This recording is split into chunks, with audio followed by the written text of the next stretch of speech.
무엇보다 이 자리에 오면서 가성비를 따져가며 술을 골라온 사람은 나밖에 없는 게 분명했다. 안녕하세요. 책배입니다. 오늘 소개해드릴 책은 은모든 작가님의 장편소설 애주가의 결심이고 출판사는 은행나무입니다. 오늘은 주인공 주희의 학교 선배였던 이 선배가 쌍둥이를 낳고 모유 수유를 마친 후에 대략 2년 만에 술을 마시는 술자리 장면을 중간까지 읽어드리려고 합니다. 네, 그럼 좋은 시간 되세요. 작가의 말. 혼자 골방에 틀어박히는 게 싫어서 거실의 커다란 창문 앞에 둔 책상 겸 식탁에서 글을 쓰고 있습니다. 그 앞을 몇 시간쯤 지키고 있다 보면 또 좀이 쑤셔서 바깥바람을 쐬고 싶어집니다. 특히 이 소설은 취재도 할 겸이라는 핑계를 허락하는 내용이었던 터라 작업하는 동안 망원동의 골목골목을 무던히도 기웃거리고 다녔습니다. 그때나 지금이나 현재 진행형으로 확장돼가고 있는 거리에서는 새로운 간판이 등장하는 순간을 매달 수차례 목격하게 됩니다. 그에 못지않게 산책을 즐기던 길에서 만난 어떤 간판들은 이미 거리에서 사라져버렸다는 필연적인 사실 또한 자주 깨닫게 되고요. 다음에 한번 가봐야지 하는 사이에 폐업이 결정된 상점들, 집기를 모두 드러낸 휑한 건물 사이를 스쳐 지나가는 길에 이따금 곁에서 사라진 사람들을 떠올리게 되는 순간이 찾아왔습니다.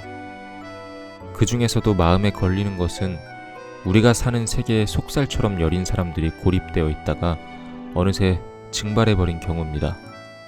계산적인 표현이 되겠지만 그들이 세계에서 자취를 감추는 것은 아무리 보아도 그들 자신보다 세계에 더 손해일 것이라는 생각도 듭니다.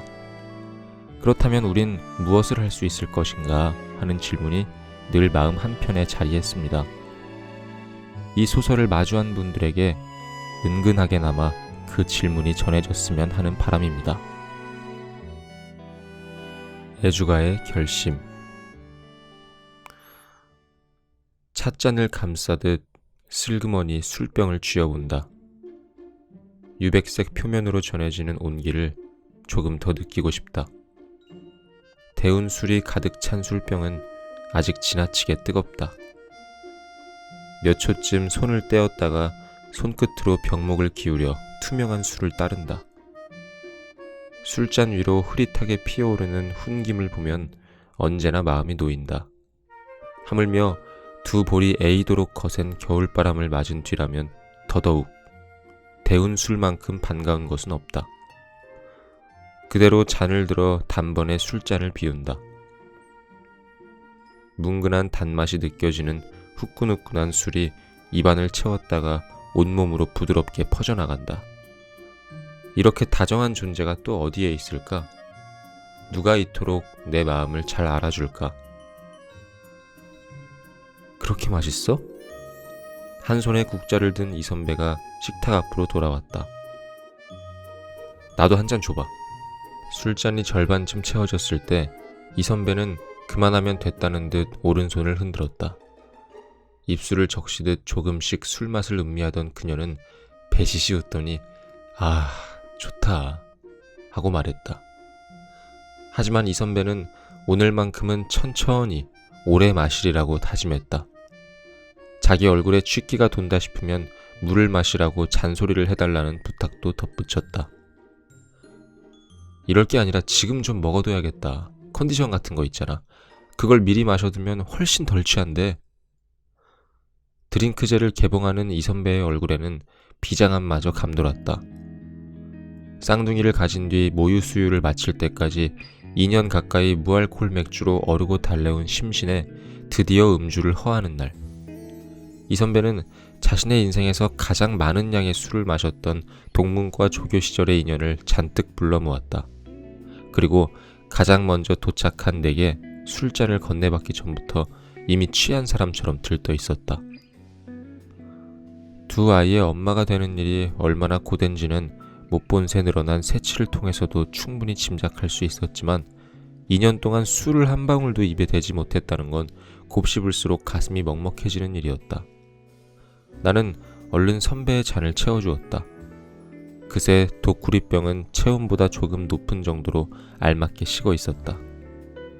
다음 잔을 마시기 전에는 한 번 더 데워와야겠다고 생각하며 나는 다시 술잔을 비웠다. 역시 술주의. 클라스 어디 안 가네. 넌 어쩌면 그렇게 술을 맛있게 마셔? 이 선배가 엄지를 치켜들었다. 그 부분에 있어서만큼은 나도 겸손을 떨고 싶지 않았다. 내가 태어나서 가장 자주 들은 칭찬이 술을 맛있게 마신다는 것. 그리고 내가 마시는 술은 유달리 맛있어 보인다는 말이었으니 말이다. 축제에서 맥주 빨리 마시기 대회, 맥주 많이 마시기 대회 같은 것만 열리는 게 내심 안타까운 적도 여러 번이다. 맥주야 빨리 많이 마시면 취하기도 전에 배만 부를 뿐이니까. 하지만 맛있게 마시기 대회가 있다면 못해도 본선 진출은 할 자신이 있었다. 본선이 뭐야? 바로 결선에 가겠지. 그러면서 이 선배는 냄비 뚜껑이 들썩이는 가스레인지 앞으로 뛰어갔다. 좀 도와드려? 국물 떡볶이 좀 하는데 돕긴 뭘 도와. 이 선배는 싱긋 웃었다. 그동안 어떻게 지냈어? 내가 안부를 너무 늦게 묻지. 긴 버전이랑 짧은 버전이 있는데 어떤 걸로 얘기할까? 자세히 해줘. 쌍둥이들 때문에 세상 구경도 못하던 시절 네 얘기 아니니? 간을 보며 고개를 갸웃거리는 선배에게 그럴 거였으면 못해도 1박 2일 코스는 잡았어야지 하는데 초인종이 울렸다. 인터뷰 화면에 비친 것은 불문과의 뿌띠박이었다. 이 선배 대신 내가 현관문을 열어주었더니 뿌띠박은 집 안으로 한 발을 들이자마자 새된 비명을 지르며 내 어깨를 안았다. 우리가 학교 다닐 때 이렇게 끌어안을 만큼 친했던가 의아하긴 했지만 아무렴 어떠냐 싶었다. 나는 조교실 근로 알바를 짧게 했기 때문에 오늘 술자리에서는 모르는 사람이 대부분일 거라 반겨주는 사람이 한 명이라도 더 있는 건 감사한 일이었다. 이게 얼마만이야? 거실에 들어선 뿌띠박은 이 선배의 어깨를 붙잡고서도 쿵쿵 뛰는 바람에 결국 이 선배로부터 계속 그랬다간 아랫집에서 올라올 거라는 주의를 들었다. 나는 그녀에게 술잔부터 내밀었다. 주희 너는 그간 어떻게 지냈어? 뿌띠박이 술잔을 쥐기만 한 채 묻기에 짧은 버전으로 전해야겠다 싶었다. 졸업하고서부터 한 5년은 갖은 궁상 떨면서 죽어라 돈만 모으다가 맞다. 그걸로 너 푸드트럭 한다고 했었지? 응. 그거 한다고 깝치다가 죽자고 모은 거 홀랑 다 까먹었지 뭐. 기분 같아서는 따뜻한 남쪽 나라 가서 재충전 좀 하고 오고 싶었는데 수중에 남은 게 너무 없어서.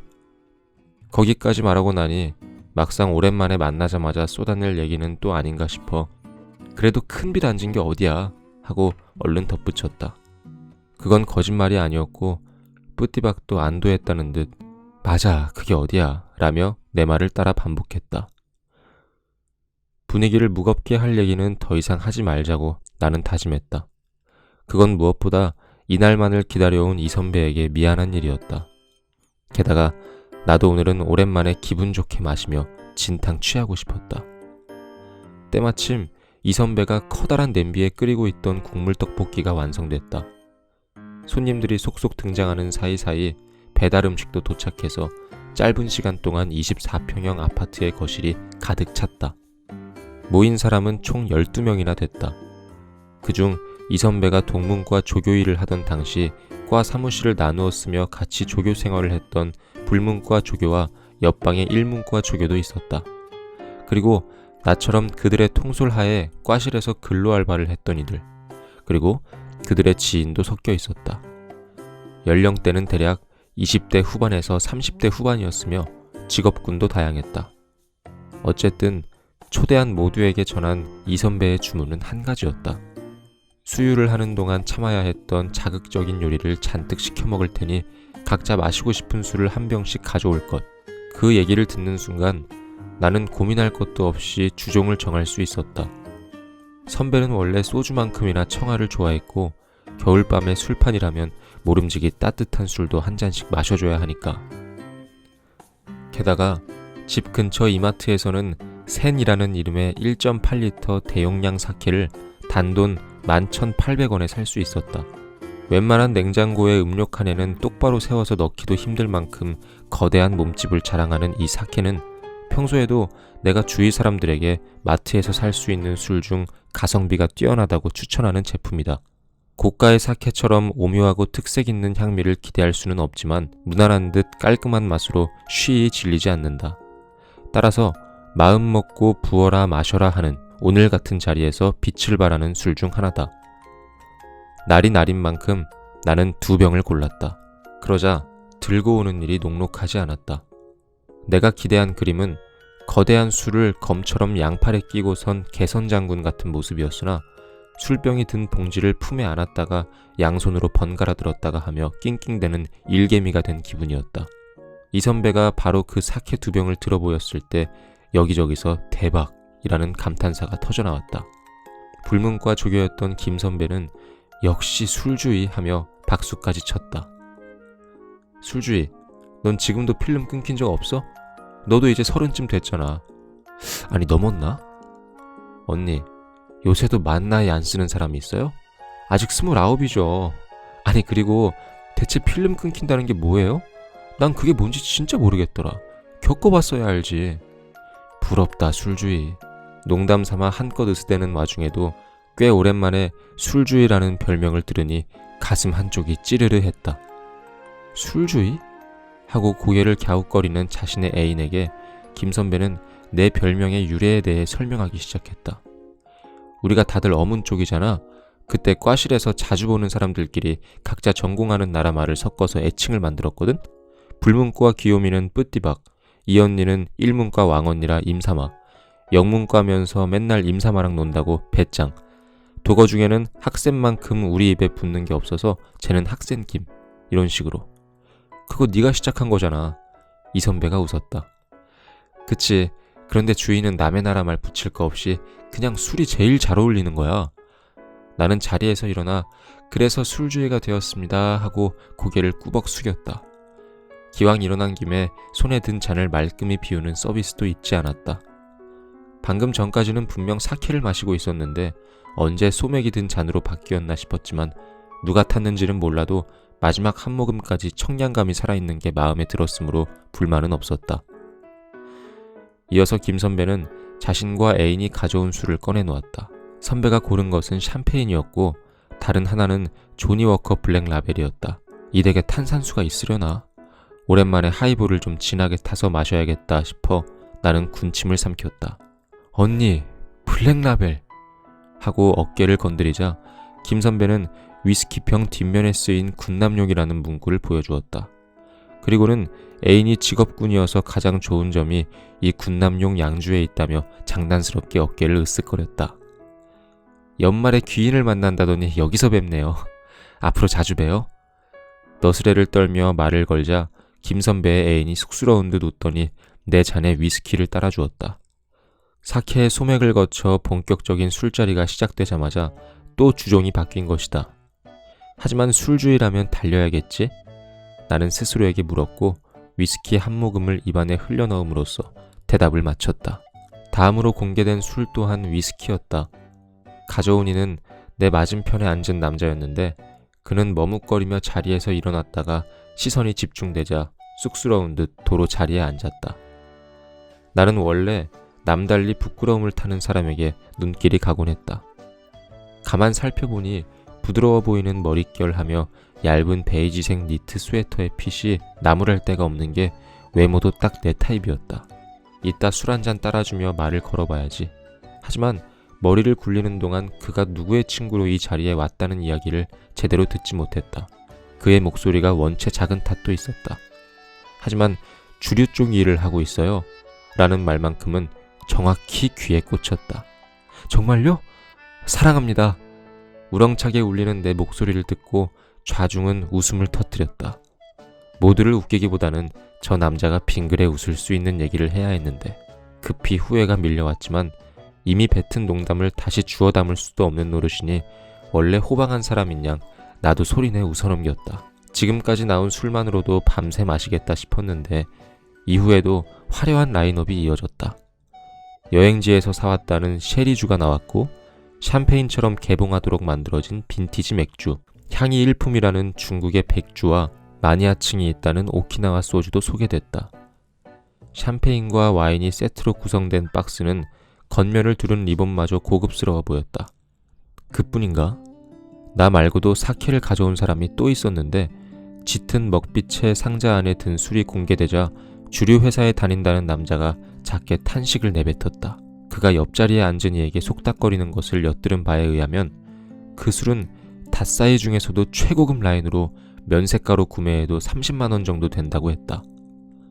각자가 가져온 술의 면면이 공개될수록 평범한 칠레 와인을 가져온 사람이 민망함을 감추지 못하는 형국이었다. 하지만 그 와인도 내가 가져온 사케보다는 가격이 나갈 거라는 확신이 들어서 나는 얼굴이 화끈거렸다. 바로 그때 늦게 도착한 몇몇 사람들이 첫 잔을 샴페인으로 마시고 싶어 했고 누가 병을 개봉할 것이냐는 얘기가 나오자 이 선배가 그거야 술주의지 하고 잘라 말했다. 엄연히 사온 사람이 따로 있는데. 하지만 시선이 집중되었기에 나는 못 이기는 척 샴페인병을 받아들였다. 코르크 마개가 떨어져 나오며 내는 훅 하는 소리에 이어 반투명한 녹색 병목을 따라 흐르는 하얀 거품을 보면 언제나 모두에게 마구 술을 권하고 싶은 기분이 든다. 나는 샴페인병을 들고 테이블을 돌았고 다른 한쪽에서는 김 선배가 작은 잔을 건네며 쉐리주를 따르고 있었다. 김 선배는 스페인 여행의 추억을 얘기했다. 그리고 서울에 쉐리주를 취급하는 바가 있으면 추천해달라고 했다. 그러자 뿌띠박의 입에서 서촌 안쪽에 있다는 바의 이름이 나왔다. 경리단길에 있는 라운지 바를 소개하는 이도 있었다. 누군가 종로 익선동에 있는 어느 펍이 맛도 괜찮고 힙하긴 한데 힙하다 못해 을씨년스럽다라고 얘기하자 딱 그 말대로라며 동의하는 사람들의 목소리가 커졌다. 나는 곧바로 떠오르는 곳이 하나도 없었다. 한 곳쯤은 있겠지 싶어서 추천할 만한 바나 펍을 떠올리고 있는 동안 화제는 타르트가 맛있는 데다 인생 셀카를 찍을 수 있는 디저트 맛집으로 미들급 가격으로 하이엔드급 퀄리티의 전체와 초밥을 제공한다는 초밥집으로 스타 셰프의 레스토랑 중에 이름값을 하는 곳으로 먹방을 즐기기 좋은 여행지로 옮겨갔다. 다들 앞다투어 목소리를 높이는 것을 보면 아마도 이 중에 태국과 베트남은 물론 유럽 땅도 한 번 못 밟아본 사람은 나뿐인 것 같았다. 그뿐인가? 여태 초밥집에서 오마카세 한 번 못 시켜보고 제주도 현지의 방어회 코스 한 번 못 먹어본 사람도 나 말고는 없는 모양이었다. 무엇보다 이 자리에 오면서 가성비를 따져가며 술을 골라온 사람은 나밖에 없는 게 분명했다. 그야 큰 빚을 지지 않은 게 어디냐지만 고시텔의 월세도 버거운 판국이니 별 수 없는 노릇이었다. 그렇지 않을까? 그러나 그런 이야기를 불쑥 털어놓는 것도 오랜만에 만난 사람들에게도 처음 본 사람에게도 할 짓이 못 되는 일이라 나는 다시 술잔을 입에 가져갔다. 어느새 얼음이 녹아버린 위스키는 연한 보리차 빛으로 묽어져 있었다. 뒷맛이 쌉싸름했다.